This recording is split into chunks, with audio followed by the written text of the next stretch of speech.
Sa pagkamatay ng isang factory worker dahil sa rabies na ibinalita po namin kahapon, patuloy ang paalala ng mga otoridad na huwag baliwalain ang rabies dahil ito po'y lubhang nakamamatay.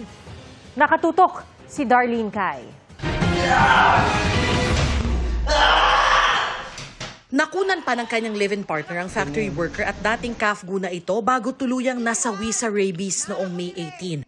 Nakuha raw ng biktima ang rabies sa asong kumagat sa kanya noon pang August 2024. Nakapagpabakuna naman siya pero isang turok lang at hindi na kumpleto, kaya namatay. 100% ang fatality ng rabies. Ibig sabihin, tiyak na mamamatay ang sino mang meron nito.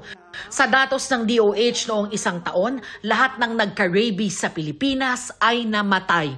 Ngayong taon naman, mula January hanggang March 1, 55 ang naitalang rabies cases ng DOH.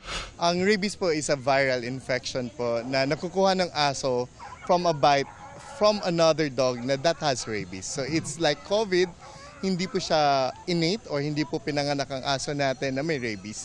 Kailangan po siya mahawa po through bite. Malilipat sa tao ang virus kung makagat, madilaan o makalmot ka ng hayop na may rabies. Totoo bang mas malala ang rabies na galing sa tuta?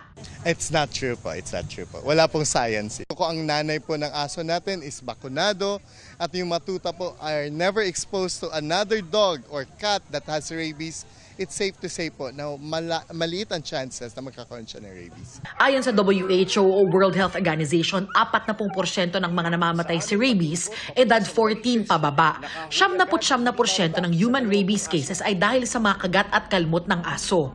Kaya anumang kagat o kalmot kahit paalaga ang may gawa, hindi dapat binabaliwala.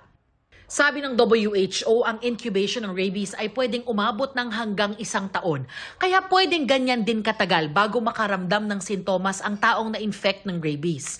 Mas kilalang sintomas ng rabies ay takot sa tubig, hyperactivity at hallucinations. Pero ayon sa WHO, pwedeng less dramatic at hindi masyadong pansin ang sintomas ng iba, gaya ng unti-unting pagkaparalisa. Oras na madilaan sa sugat, makagat o makalmot ng hayop, hugasang maigi ang sugat sa dumadaloy na tubig sa loob ng 10 minuto.